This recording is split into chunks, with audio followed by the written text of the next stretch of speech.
Salli wa sallim ya salam ala nabi khairil anam wal ali wa.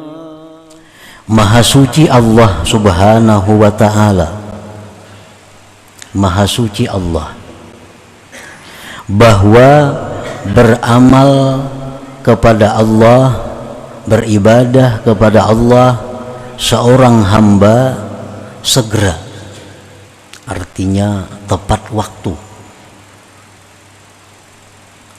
maka Allah membalasnya itu belakangan. Itu mustahil bagi Allah. Demikian artinya Allah menyuruh kita sembahyang tepat waktu, puasa tepat waktu, zakat tepat waktu, lain-lainnya Allah perintahkan kepada kita beribadah tepat waktu. Tetapi Allah membalas nanti di akhirat, itu mustahil.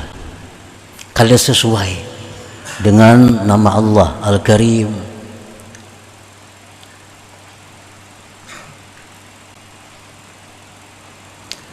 sebagaimana dalam agama kita Allah memerintahkan lewat hadis Rasulullah sallallahu alaihi wasallam bahwasanya kita diperintah untuk membayar upah buruh sebelum kering keringat mereka. Tuh kan?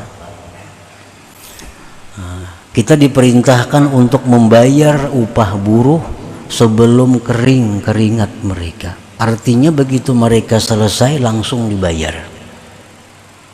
Nah, itu perintah kepada orang-orang yang mengambil upah buruh.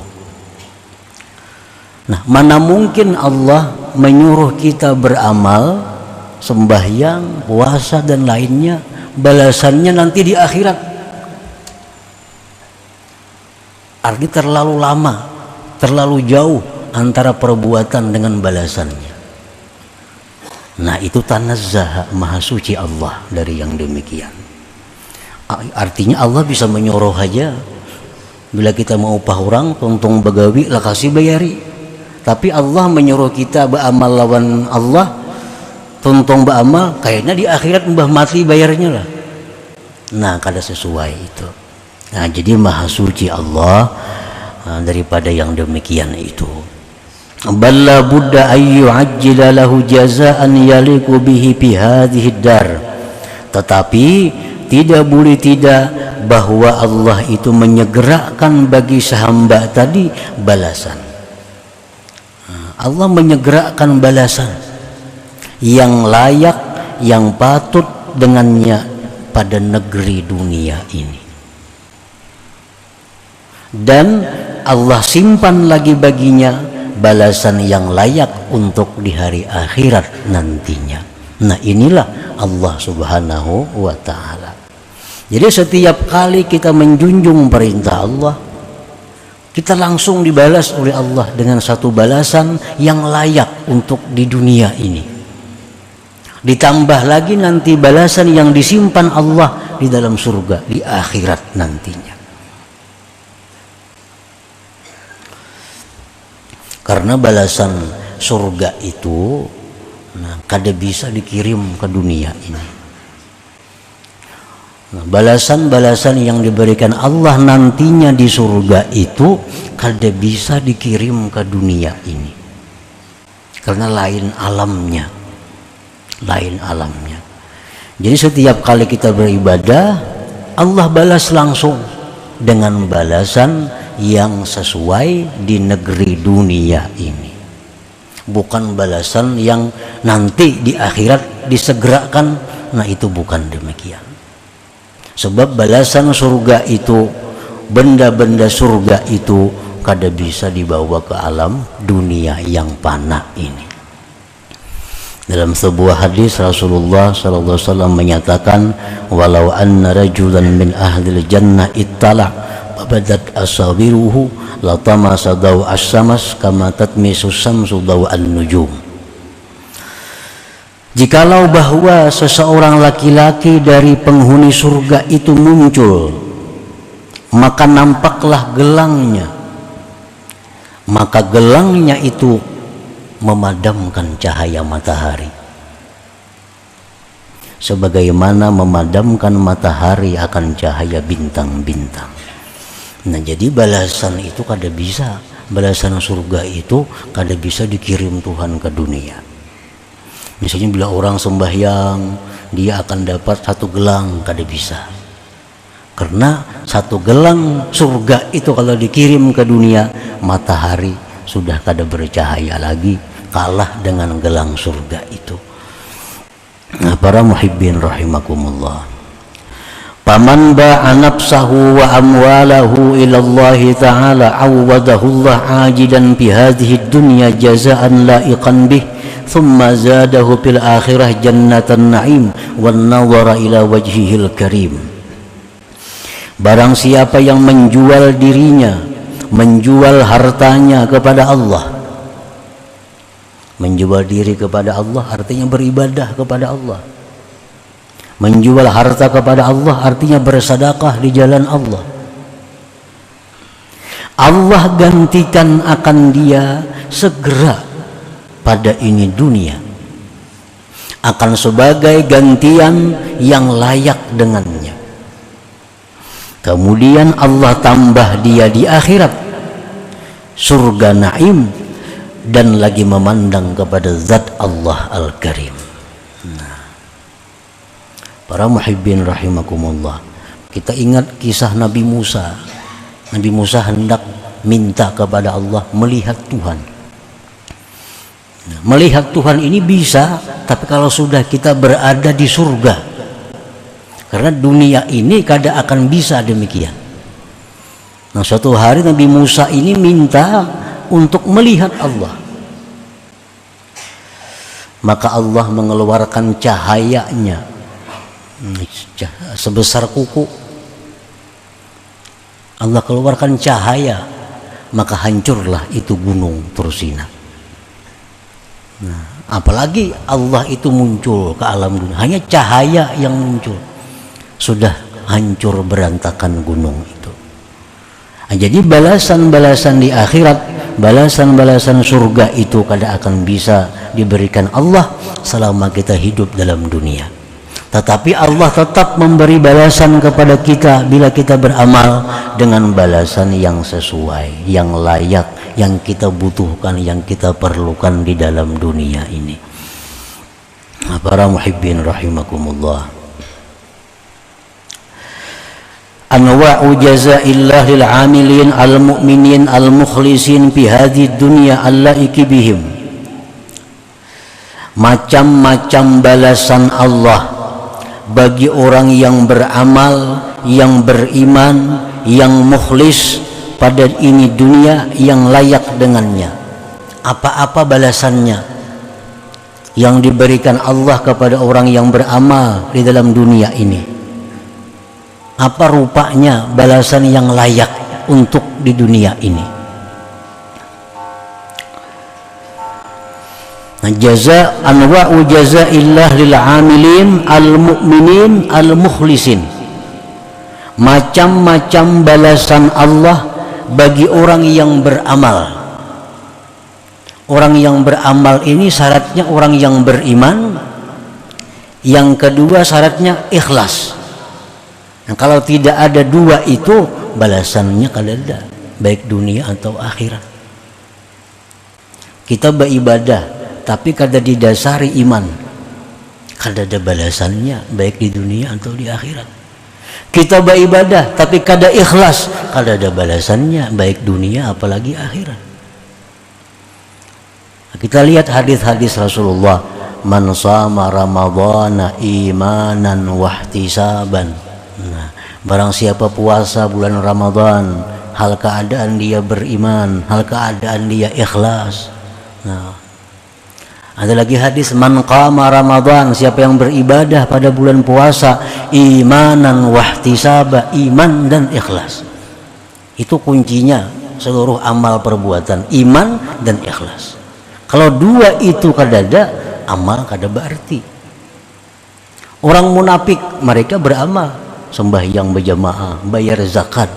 Orang munafik berperang 4 jua, tapi mereka kada ada balasan. Bahkan Allah menyatakan innal munafikin bidarkil asfal min jahannam. Orang munafik itu di dasar yang paling bawah dari jahannam. Maka mereka sembahyang, puasa. Kenapa? Karena mereka sembahyang puasa tanpa didasari iman. Nah, tanpa didasari iman. Mereka hanya ikut sembahyang agar bisa disebut orang sembahyang. Mereka ikut berjuang fisabilillah agar selamat daripada celaan orang. Nah, tanpa didasari iman dan keikhlasan.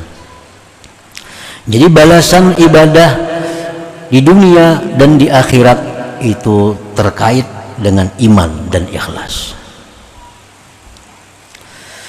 Macam-macam balasan Allah yang patut diberikan di dalam dunia ini. Pertama, al-hayatut thayyibah, kehidupan yang baik.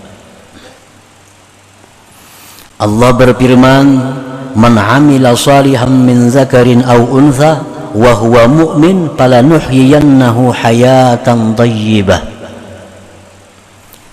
Barang siapa yang beramal saleh, laki-laki atau perempuan, dan dia beriman, kami berikan dia kehidupan yang baik. Nah, kehidupan yang baik itu adalah balasan yang disegerakan Allah di dalam dunia ini kepada orang-orang yang beribadah kepada Allah. Apa kehidupan yang baik itu? Bagaimana kehidupan ini disebut baik? Para ahli tafsir menyatakan 5 hal. Bila 5 hal ini ada pada diri kita, berarti kehidupan kita kehidupan yang baik. Pertama, ar-rizqul halalut thayyib, rezeki yang halal yang baik. Nah, orang yang beramal ibadah dalam dunia akan diberi Allah balasan segera dalam dunia pula. Balasan yang pertama adalah rezeki yang halal yang baik. Rezeki itu halal baik. Sebab ada rezeki yang halal tapi tidak baik. Ada rezeki yang halal tapi tidak baik. Contohnya, orang bekerja pekerjaan yang halal, misal bertani, beternak, tetapi dalam bertani, beternak, mereka meninggalkan keperduan mereka. Sembahyang kada sempat, beribadah ini kada sempat karena kesibukan dalam pertaniannya dan peternakannya atau perdagangannya. Padahal hasil bertani itu halal, beternak itu halal, berdagang itu halal, tapi tidak baik. Kenapa? Karena dalam melaksanakannya mereka melalaikan perintah Allah Subhanahu wa ta'ala. Halal tapi tidak baik. Yang kedua, yang halal tidak baik adalah harta yang baik yang halal, harta halal, dagang contohnya tadi, bertani, beternak, tetapi keuntungan hasilnya itu mereka gunakan untuk maksiat kepada Allah. Nah, ini halal tapi tidak baik. Kalau rezeki yang halal yang baik itu harta yang didapat yang halal dengan tanpa melalaikan perintah Allah dan tanpa menggunakannya di jalan yang tidak diridai Allah, maka itu rezeki al-halalu thayyib, yang halal lagi baik. Nah, bila kita beribadah kepada Allah Subhanahu wa ta'ala, maka balasan yang segera dikirim Allah adalah rezeki yang halal baik.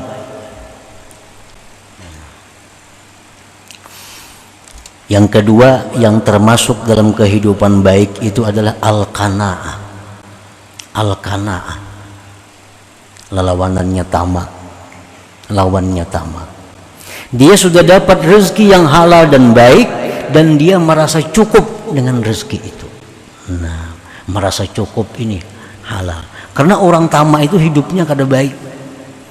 Orang tamak itu hidupnya kada nyaman. Orang tamak itu hidupnya susah. Hidup ini akan senang, hidup ini akan bahagia bila ada qanaah di dalamnya. Qanaah artinya merasa cukup dengan apa yang diberikan oleh Allah tanpa menghendaki yang lain-lain yang bukan miliknya,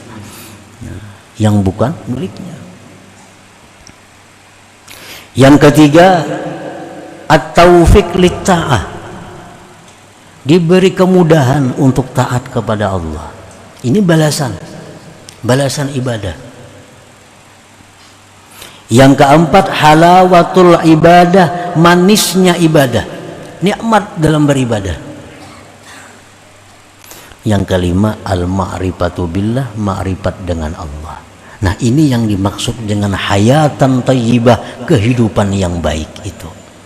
Jadi kehidupan yang baik yang diberikan Allah di dalam dunia kepada orang yang beramal beribadah, yang kehidupan yang baik itu mencakup satu, rezeki yang halal baik, dua, qanaah, tiga, mudah berbuat taat, yang ketiga, manis lezat dalam melaksanakan taat, yang kelima, makrifat kepada Allah. Nah, ini balasan yang segera dikirim oleh Allah ke alam dunia ini bagi orang yang beramal kebaikan dalam keadaan beriman dan ikhlas tadi.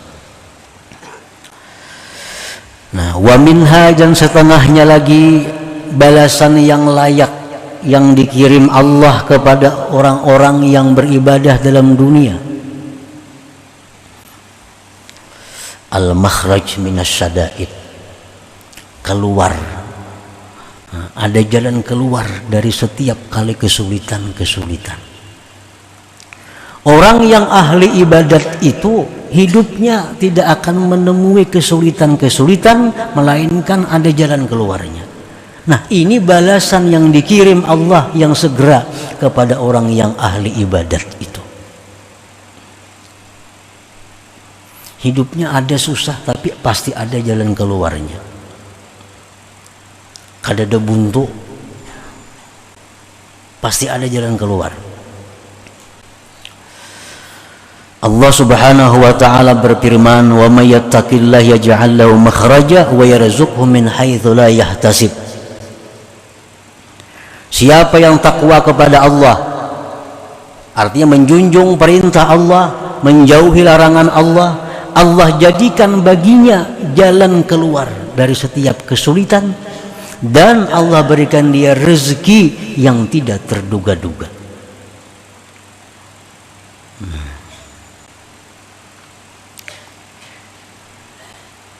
Jadi orang yang ahli ibadat itu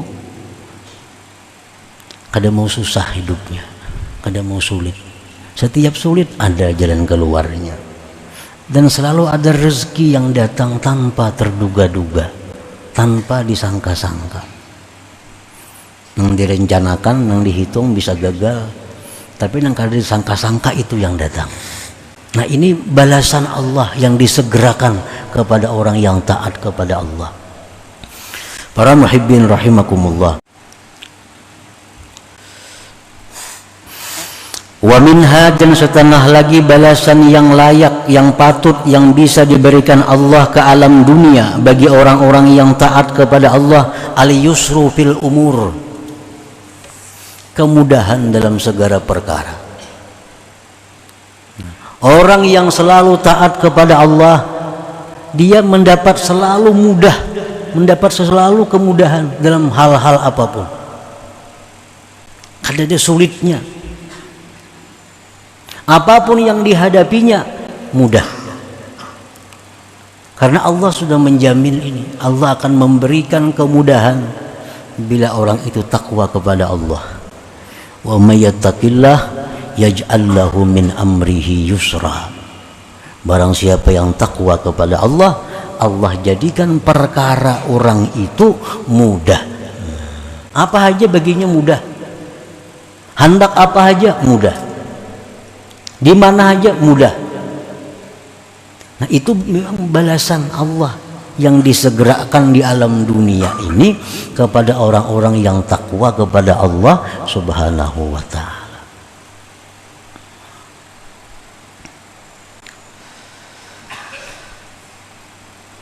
Wa minha, dan setengahnya lagi ghufranuz dzunub, diampuni dosa.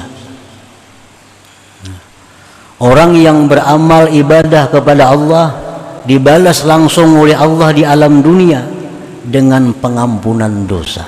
Nah, dengan pengampunan dosa. Ini balasan yang layak yang dikirim Allah ke alam dunia ini. Wa may yattaqillah yukaffir anhu sayyi'atih. Allah berfirman, barang siapa yang takwa kepada Allah, maka Allah akan hapus dosa-dosanya. Nah, para muhibbin rahimakumullah. Jadi Allah Subhanahu wa taala itu artinya kada mau menyuruh kita bekerja, menyuruh kita beramal, tapi balasannya kena imbah mati aja kada mau itu. Langsung dikirim Allah balasannya di dunia ini juga. Tapi balasan yang layak untuk inya di dalam dunia ini.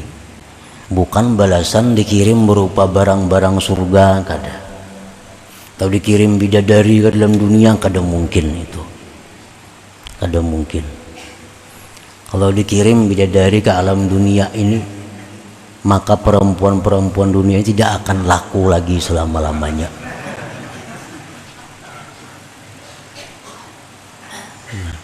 Ada orang-orang aulia yang bermimpi masuk surga, makan makanan surga, makan makanan surga. Begitu bangun guring, beberapa hari melihat makanan dunia selalu muntah. Nah, hanya bermimpi makan makanan surga. Ada aulia-aulia Allah yang dimimpikan Allah masuk surga dan diberi bidadari. Begitu bangun guring, maka dia sangat tidak senang, sangat tidak suka kepada istrinya sendiri. Hanya dalam mimpi melihat bidadari. Apalagi dikirim orangnya ke dalam dunia ini. Nah, maka itu kada cucuk, kada layak. Nah, jadi Allah mengirim balasan ibadah itu yang layak, yang patut bagi negeri dunia ini. Pasti dibalas Allah dengan balasan yang kuntan. Kada terlambat, kada terhutang. Wa minha setanahnya lagi itmi'nanul qalbi, ketentraman hati. Firman Allah, ala bizikrillah tatmainnul qulub. Ketahuilah bahwa dengan berzikir kepada Allah itu hati tentram. Nah, kita berzikir la ilaha illallah, la ilaha illallah, itu dibalas oleh Allah. Dibalas Allah dengan apa? Dengan ketentraman hati. Hati jadi tenang, hati jadi nyaman karena berzikir kepada Allah tadi. Andai kata ada orang yang berzikir kepada Allah tapi kada mau tenang hatinya, mungkin pertama satu, berzikirnya kada dasar iman. Yang kedua, mungkin berzikirnya itu kada ikhlas. Yang ketiga, mungkin hatinya mati. Hatinya mati. Kalau hati orang itu hidup, kalau orang punya hati yang sehat, dia berzikir dengan ikhlas dan iman, pasti ini Al-Quran, pasti Allah berikan ketentraman hati, ketenangan hati bila mana kita berzikir kepada Allah Subhanahu wa ta'ala. Nah, kita coba di waktu kita marah, di waktu kita sedih, di waktu kita takut, coba kita baca la ilaha illallah, tentram kada hati kita, tentram kada hati kita dengan zikir itu. Bila tentram hati kita, berarti hati kita baik, hati kita sehat berarti. Bila kada tentram hati, berarti hati ini ada masalah. Berarti hati kita sudah kada peka lagi dengan zikir kepada Allah Subhanahu wa ta'ala. Nah, bila itu segera memperbaiki hati. Bila sudah demikian, kada mampan lagi dengan zikrullah itu. Padahal zikir kepada Allah ini merupakan obat yang paling kuat, obat yang paling dahsyat untuk menenteramkan hati orang-orang yang beriman. Alladzina amanu wa tatma'innu qulubuhum bi dzikrillah. Orang-orang yang beriman itu hati mereka pasti akan tentram dengan berzikir kepada Allah Subhanahu wa ta'ala. Nah, itu balasan zikir kita. Kita berzikir, Allah langsung balas dengan ketentraman hati. Balasan yang lainnya, imbah mati kena di surga. Nah, kadakawa dikirim sekarang ke alam dunia ini. Nah, para muhibbin rahimakumullah, banyak lagi macam-macamnya balasan yang dikirim Allah ke dalam dunia ini yang patut, yang layak kita terima selama kita hidup di alam dunia ini. Namun contoh-contoh tadi sudah membuktikan bahwa Allah Subhanahu wa taala kada akan berhutang untuk membalas amal ibadah yang kita tujukan kepada Allah Subhanahu wa taala.